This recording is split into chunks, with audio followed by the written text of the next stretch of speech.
Bienvenidos a todas las personas que están con nosotros y que se conectan a esta hora a través de las redes sociales de Hora 13 Noticias. Soy Viviana Marín, periodista de Hora 13 Noticias, y tenemos hoy una entrevista especial. Queremos ahondar en el tema de la situación de COVID en Antioquia, y para eso me acompaña María Angélica Maya. La doctora María Angélica Maya es la presidenta de la Asociación Colombiana de Infectología Capítulo Antioquia. Doctora, muy buenos días, bienvenida a Hora 13 Noticias. Muchas gracias por esta invitación. Muchísimas gracias a usted. Y bueno, los últimos reportes de Colombia dan cuenta de que estamos alcanzando los 700 muertos día, incluso los hemos superado, sobre todo en esta última semana. ¿Qué está pasando en Antioquia y ustedes qué han analizado del comportamiento de las muertes en el departamento con respecto a las cifras y también a las edades, a las poblaciones? Pues lo que estamos viendo en Antioquia es que creo que todos saben que estamos en una tercera ola. Esta tercera ola ha tenido como dos momentos. Un primer momento donde alcanzamos un número de contagios y de muerte muy importante. Ahí se hicieron acciones que se denominaron 4x3, luego unos cierres nocturnos, y a partir del 8 de junio se acabaron totalmente las restricciones. Hemos visto cosas favorables y otras que nos preocupan. Entre las cosas favorables está que una vez se alcanzó un pico máximo de muertos, que lo tuvimos más o menos a finales de abril, venimos disminuyendo la cifra de muertos diario en Antioquia. Pero una vez que ya habían terminado las restricciones para el 8 de junio, vemos en las últimas semanas un nuevo aumento en esa curva de mortalidad. Este nuevo aumento en la curva de mortalidad tiene unas características que son muy interesantes y ya las veníamos viendo, repito, desde el último mes hacia acá de forma más marcada. ¿Eso en qué ha consistido? En que vemos cómo por primera vez en la pandemia las cifras de mortalidad o las personas que están muriendo son de un grupo de edad diferente. Antes veíamos que la mayoría de las personas que morían eran personas mayores de 70 años. Ahora vemos una disminución importante en la mortalidad de las personas mayores de 70 años y un aumento en la mortalidad de las personas que están entre 15 y 59 años. Y una zona de transición, una zona gris que todavía no vemos un cambio muy marcado entre las personas entre 60 y 70. Creemos que eso está ligado al proceso de vacunación. Recordemos que Antioquia empezó su proceso de vacunación el 18 de febrero y más o menos un mes después empezamos a ver una disminución en la edad de las personas que morían. Antes nuestro promedio de mortalidad era 73 años. Ahora nuestro promedio de mortalidad ronda los 60, entre los 50 y los 60 años. Entonces sí vemos que el virus afecta ahora más a las personas más jóvenes y creemos que eso está relacionado estrictamente con que el virus ahora produce mayor mortalidad en las personas que aún no han recibido vacunación. También hay alguna evidencia, y nos lo decía usted extracámara, en la disociación de las curvas de contagios versus la curva de muertes. Incluso en contagios lo estamos viendo. Vemos cómo la curva de pruebas positivas en esas personas entre 15 y 59 años viene de una forma muy acelerada. O sea, es el grupo que más está dando prueba positiva en este momento. Mientras que si miramos el grupo de 60 años o más, si bien siguen dando pruebas positivas, se quedaron como en una meseta, en una línea recta, no aumentan de la misma forma como están aumentando el número de personas positivas entre 15 y 59 años. ¿Cuál es la dificultad mayor con los pacientes post-COVID y con estos jóvenes, porque cada vez están llegando también más jóvenes a UCI? ¿Cuáles son las mayores dificultades que se les están presentando? Ustedes saben que más o menos desde finales de marzo nuestra ocupación de UCI es cercana al 100%, podríamos decir que del 100%. algunas camitas que quedan libres simplemente son por traslados, mientras que les hacen la limpieza, mientras que hacen algún ajuste, pero rápidamente esas camas se vuelven a llenar con personas que están esperando en algún lugar para ya ocupar esa cama de cuidado intensivo. Eso no ha cambiado. Seguimos con una ocupación de UCI casi del 100%. Pero sí vemos cambios en las personas que están ocupando esas camas. Y vemos personas más jóvenes en UCI que lo que veíamos antes. Y por ser más jóvenes pensamos que obviamente van a tener una resistencia mayor para soportar eso tan difícil que es estar en unidades de cuidados intensivos por COVID-19. Esto ha dado como resultado que la cantidad de personas que llevan 20 días o más ocupando una cama de cuidado intensivo se aumente de forma significativa. Antes de febrero, ese porcentaje de personas que estaban más de 20 días en cuidado intensivo no subía de 100 personas en toda Antioquia. Ahora tenemos un promedio de más o menos 200 personas que llevan más de 20 días ocupando una cama de cuidado intensivo, contando desde el día que empezaron los síntomas. Esas personas, lamentablemente, muchas fallecen después de tiempos prolongados en cuidado intensivo, pero otras, cuando ya el médico dice que se pueden ir a la casa, están con daños muy graves en su cuerpo, con falla renal, con problemas respiratorios, con dificultad para moverse por sí mismos. Y las familias deben recibir una persona muy enferma para empezar todo un proceso de rehabilitación, lo cual genera un cambio total en la dinámica familiar. Es que alguien se destine probablemente a dejar su trabajo para cuidar a esa persona, o cambios en toda la dinámica de una familia para poder encontrar quién puede hacerse cargo de esa persona que salió de la unidad de cuidado intensivo, gracias a Dios, pero no sale como era antes, sino con un montón de dificultades que su entorno debe ayudarle para poder superar. Vamos a cambiar drásticamente el tema, vamos a adentrarnos en el tema de vacunación. Ustedes han hecho un estudio con una parte de la población vacunada y ya tienen algunas conclusiones. Cuéntenos acerca de ellas. Sí, lo que hicimos con la ayuda del equipo de análisis de datos de la Gobernación de Antioquia fue tomar un grupo de aproximadamente 800.000 personas que han recibido vacunación y mirar de esas cuántas se han infectado después de haber recibido alguna dosis de vacunación, cuántas han requerido hospitalización, cuántas han requerido UCI y cuántas han fallecido.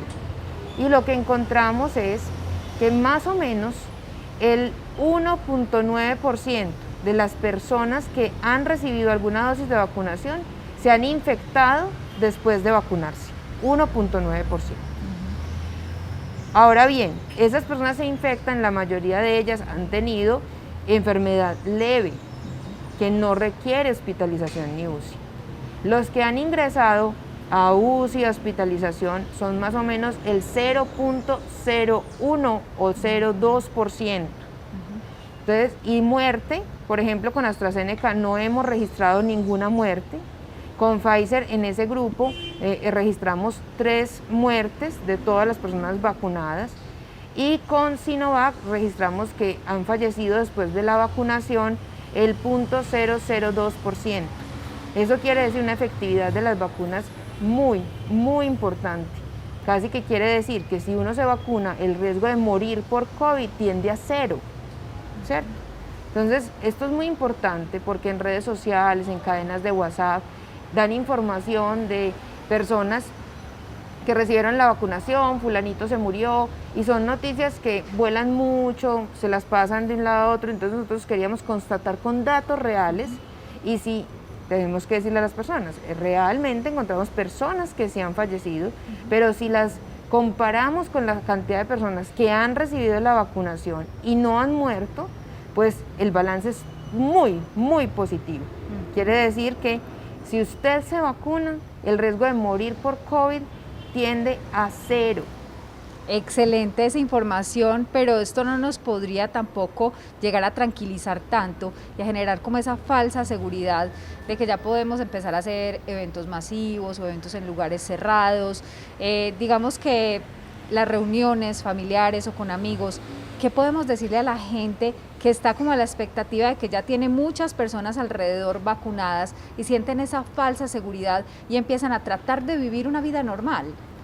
Les tenemos que recordar que en Antioquia, para hoy, el 17.4% de los antioqueños que van a ser vacunados han recibido su esquema completo. Entonces, 17.4% es realmente un porcentaje bajo para lo que tenemos que alcanzar como meta. Entonces, ¿qué pasa si usted hace una reunión donde, digamos, voy a hacer una reunión, pero todos estamos vacunados? Alguna de esas personas vacunadas puede estar infectada sin saberlo, porque lo que hace la vacunación es que no evita que usted se infecte, usted se podría infectar, pero esa infección da sin síntomas. Entonces uno podría asistir a un evento así, pensando que uno está completamente bien, pero usted puede tener el virus en su garganta, en su saliva. Comparte con los otros, de pronto relaja las medidas, se quitan el tapabocas pensando que están muy seguros porque todos están vacunados, y entonces de ese grupo varios van a salir con el virus en su garganta o en su saliva. Y luego van a seguir interactuando en la sociedad con muchas personas que aún no han recibido sus dosis de vacunación, llevando a esas personas que aún no se han vacunado a una posible enfermedad con síntomas, lo cual puede infectar a muchas otras personas y eventualmente algunos de los que se van a infectar pues van a terminar en UCI. Entonces, los que ya recibimos la vacunación tenemos que cuidarnos para poder cuidar a las personas que no han recibido vacunación. Tenemos una responsabilidad como sociedad. No queremos que, como lo decíamos ahorita, que el grupo ahorita más afectado está entre 15 y 59 años. Estas son personas socialmente activas, laboralmente activas, muchos de ellos tienen niños pequeños. Entonces, en este momento es la población que más tenemos que cuidar, son papás jóvenes que están dejando a sus hijos huérfanos. Entonces, eso nos tiene que llevar a movernos como sociedad y decir, yo ya me vacuné, pero tengo que cuidarme de no adquirir el virus, aunque a mí no me vaya a matar ni me vaya a producir enfermedad grave, pero para yo no ser como el transporte del virus hacia otras personas que aún no han podido tener el beneficio de la vacunación. Estamos en plena reactivación económica y ya se oye hablar en Medellín y en Antioquia de eventos seguros o bioseguros. ¿Qué es realmente un evento bioseguro? ¿Que toda la gente se le exija el carnet de vacunación o usted qué cree que es un evento bioseguro? No está bien organizado el concepto, pero sí hay unas investigaciones que se han realizado en Estados Unidos y en Europa, donde se han hecho eventos masivos y han tenido unas características. No voy a decir que eso es lo ideal, pero eso es lo que se ha estudiado, ¿cierto? Entonces, esas características han sido que a las personas se les ha vendido su boleta y el día del evento, en la mañana, se les hace una prueba para saber si están infectados. Si la prueba sale negativa, se activa la boleta y usted puede asistir al evento. Y el evento se hace con mascarilla y no con mascarilla de tela, sino con una mascarilla de alta eficiencia como la que yo tengo, y las personas no se pueden retirar la mascarilla. Si alguien se retira de la mascarilla, se retira del evento. Después de cumplir todo esto, se han hecho pues ya conciertos masivos y se ha seguido a las personas por 14 días a ver si desarrollaron la infección y la tasa de infección ha sido muy baja. Entonces, hasta ahora eso es lo que se ha hecho experimentalmente y pues si se quiere hacer un evento se debería considerar al menos esos elementos que ya se han probado desde el punto de vista científico. Ya para ir culminando, la inmunidad de rebaño es como el sueño, la meta, el ideal. La gente habla de la inmunidad de rebaño, autoridades incluso locales y departamentales ya están hablando de que podría alcanzarse este año. Usted como infectóloga, ¿qué nos puede decir de la inmunidad de rebaño? La inmunidad de rebaño no es un número absoluto. No es que llegamos al 70%, por ejemplo, que tanta gente habla del 70% y el COVID se acabó. No. La inmunidad de rebaño es el momento en que nosotros empecemos a ver que la curva de mortalidad y de hospitalizaciones cae sin ninguna intervención. Y pasan los días y la curva sigue cayendo y sigue cayendo la hospitalización y la gente puede circular libremente y no hay rebrotes. Es ese punto donde podrán haber algunos infectados, pero no hay un ingreso masivo de personas a hospitalización y a UCI. En ese momento uno puede hablar de que hay una inmunidad de rebaño, porque aquellas personas que ya se han infectado o se han vacunado están realmente protegiendo al resto de población que aún no se ha vacunado ni se ha infectado. Ese número en el cual cada población llega a la inmunidad de rebaño depende de muchas cosas. Depende de cuántas personas ya se infectaron en esa población, depende de las variantes que circulan en esa población, depende del tipo de vacunas que se aplican en esa población. Entonces no es un número absoluto y solamente lo conoceremos cuando ya lo atravesemos. Entonces lo que tenemos que hacer es seguir avanzando en conocer quién se está infectando, vacunarnos, mirar cuántas pruebas diarias estamos teniendo positivas, mirar cuántas personas están ingresando a hospitalización, ir observando el fenómeno para saber en qué momento pues pasamos esa línea en la que ya podremos estar tranquilos. Incluso países como Estados Unidos, Israel, que probablemente ustedes han visto, que han levantado la medida del tapabocas, ellos lo han hecho porque han sentido que ya llegaron a esa inmunidad de rebaño, que sus tasas de vacunación completa, o sea, las personas que tienen que recibir 2 dosis han recibido 2 dosis y han pasado un tiempo después de esas 2 dosis, esas tasas están más o menos entre los 50-55%, o sea, no siquiera estamos hablando ahí del 70%. Pero ellos lo que vieron es que sus tasas de hospitalización y muerte venían bajando y siguieron bajando, aunque ellos fueron abriendo lentamente la economía, pero eso no les causó rebrotes. Eso los llevó a pensar que estaban ya en inmunidad de rebaño y por eso levantaron la medida del tapabocas. Eso no nos está pasando a nosotros. Nosotros estamos muy lejos de ahí. Primero, nuestros porcentajes de vacunación son muy inferiores a una vacunación completa como la que ellos tienen del 50, del 55%. Ahorita mencioné, Antioquia hoy 17% de personas totalmente vacunadas. Entonces, por ese lado. Segundo, nosotros abrimos la economía y generamos rebrotes. De incluso la curva de Antioquia de mortalidad, en la última semana ya empezamos a ver aumento nuevamente en la curva de mortalidad. ¿Eso qué quiere decir? Que todavía no estamos en la inmunidad de rebaño. Entonces nosotros no estamos en la misma situación que está Europa. Estamos en una situación totalmente diferente.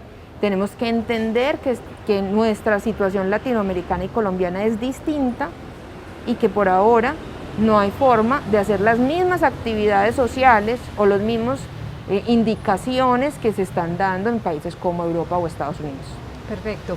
Doctora María Angélica, muchísimas gracias por compartir con nosotros todo esto es un aprendizaje para todos continuo en medio de esta pandemia. Gracias por acompañarnos en este espacio. Muchísimas gracias. Bueno, y a ustedes muchísimas gracias por acompañarnos también aquí en las redes sociales de Hora 13 Noticias. Ya sabe que la ampliación de este tipo de informaciones las puede encontrar en nuestras emisiones centrales a través de Teleantioquia a la 1 de la tarde y también en nuestras redes sociales. Soy Viviana Marín para Hora 13 Noticias, cubrimiento total, siempre.